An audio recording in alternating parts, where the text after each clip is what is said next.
Labdien, čau, mīļie skatītāji! Es esmu Filips, parasti es angliski runāju, šodien es būšu latviešu valodā kopā ar Jevgeņiju. Jā, sveiki, cienījamie skatītāji. Parasti es runāju krieviski, bet šodien runāšu latviski. Tad mēs kopā ar Filipu šodien apspriedīsim. Ko mēs apspriedīsim?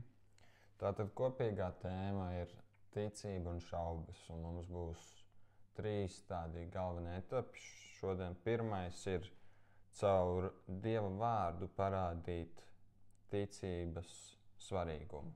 Un pirmā raksturvieta, ko es gribētu pateikt, ir Romiešiem 14:23, kur ir rakstīts: bet tas, kas šaubīdamies ēd, ir jau nosodīts, jo tas to nedara ticībā.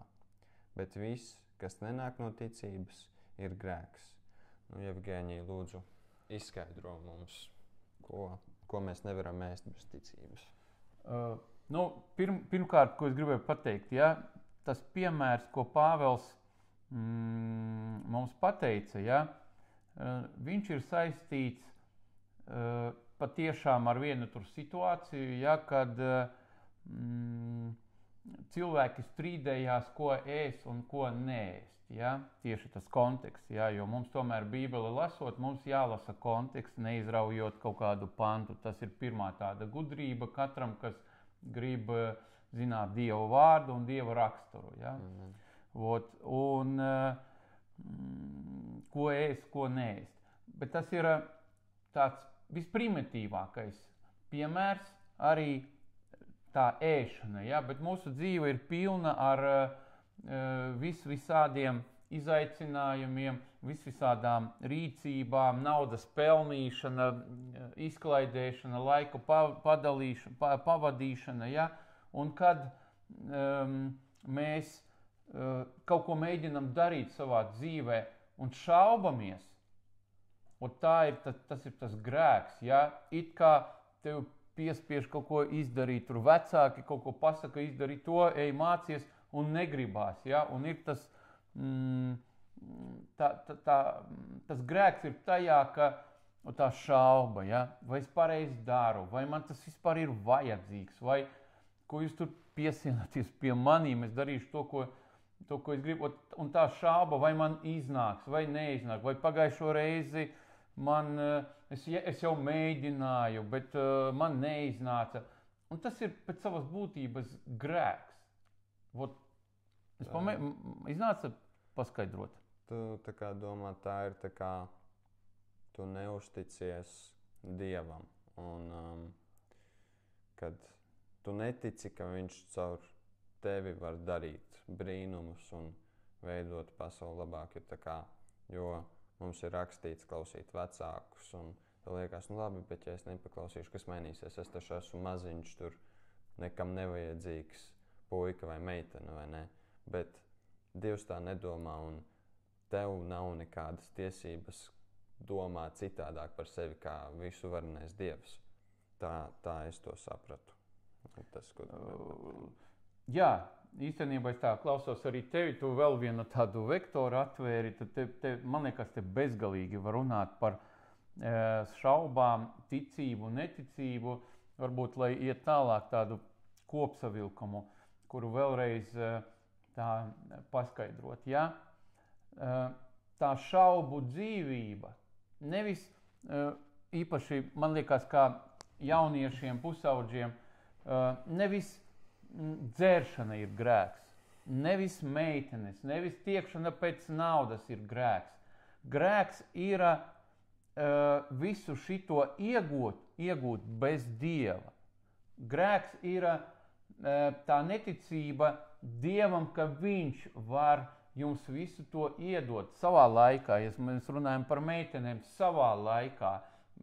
Kad ir draudzene, tas ir brīnišķīgi, bet sagaidīt to savējo, to labāko, to, kura es saviem bērniem vienmēr stāstu. Draudzēties ar tām meitenēm, kuras sevi audzē, kuras sevi ciena, ja? Kuras varbūt vajag iekarot, ja? Nevis citādāk. Ja? Tāpēc ar tām pašām naudām. Nauda ir ļoti labs instruments izveidot veiksmīgu dzīvi, kā tu teici, kalpot sabiedrībai, ja, ar to naudu. Tas ir viss brīnišķīgi, bet tas resurs, pirmkārt, tā mūsu ticība, tā pareizā ticība, es tā teiktu, tas resurs ir no Dieva saņemt, zināt Dieva prātu, lai saņemt, un nešaubīties. Grib Dievs, lai tu esi veiksmīgs, negrib Dievs, ko par to zināt. Un tas ir sasniedzams caur to, ka mēs lasām Bībeli. Mēs ne tikai lasām Bībeli, bet izcelt Bībelē to pērli, ka tā pērle ir Dieva prāts Bībelē. Ne visa Bībele ir par Dievu, ja? Ir daudz vēsturiskie un tā tālāk stāsti, bet izcelt to pērli, Dieva raksturu, to mīlestību, to gribu, Dieva gribu, lai tu esi veiksmīgs, lai tu savā dzīvē tava dzīve ir uzbūvēta tava dzīve ir veiksmes stāsts, un tā ir Dieva griba, nevis onkoļa griba, valsts griba, draugu griba, un tā tālāk. Tā es pateiktu. Amen. Un runājot, ko tu sākumā runāji, kad tieši tā darīšana bez Dieva ir grēks. Es gribu atvērt Ebrejiem 11.6. pantu. Bet bez ticības nevar patikt, jo tam, kas pie Dieva griežas, nākas ticēt, ka viņš ir un ka viņš tiem, kas viņu meklē, atmaksā. Žaņa, Jevgeņi, vai te ir rakstīts, ka ja mēs neticēsim Dievam, ka mēs viņam nepatīkam, vai kas te ir domāts? Tā, māki tu sarežģīt.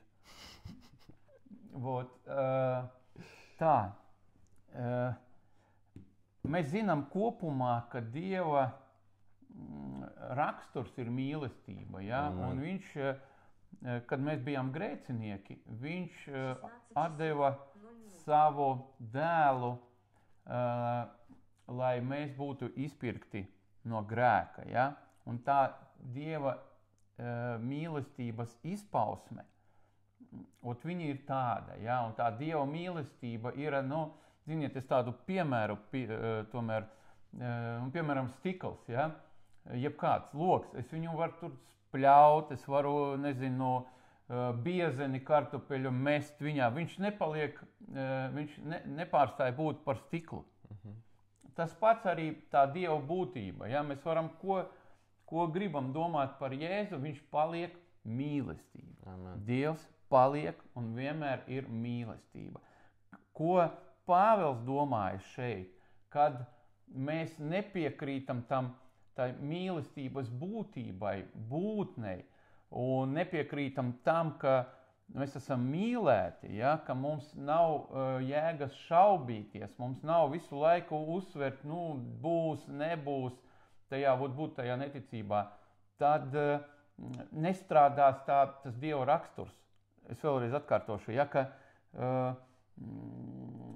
to, ko Pāvils bija domājis, ka ja mēs neticam, mēs nevaram pieņemt to Dieva darbību, to Dieva svētību, to Dieva veiksmi, kura ir paredzēta tev, man, Filipam. Es mācīju paskaidrot tagad? Jā, tu tagad ļoti smagi paskaidroji, kad šeit rakstītais nav tas, kad ja tu neticēsi Dievam, visu viņš tev vienīdīs, bet tur ir tas, kad ja tu esi dzirdējis viņa solījumu, ja tu esi dzirdējis, ka viņš tevi mīl, un tu to nepieņem, tu sevi noliedz no visiem brīnumiem un visām svētībām, ko Dievs grib tev dot. Un tas ir ļoti svarīgi saprast, pirms mēs sākam runāt par šaubām, cik svarīgi ir ticība uz Dievu, kad nenoliegt sev visas svētības, ko Dievs tev ir sagatavojis, un paļauties uz viņu. Manuprāt, šis bija ļoti skaists ievads. Rakstat jautājums, ja jums ir. Jevgeņi, paldies tev, ka tu mums pamācīji. Es ļoti daudz saņēmu no tevis. Jā, Filip, paldies tev par to, ka tu jautā. Es arī... Tas būs nākamais etaps, nebaidīties jautāt. Jā. Labi, darbie draugi, mēs atvadamies. Es saku tā. Tā.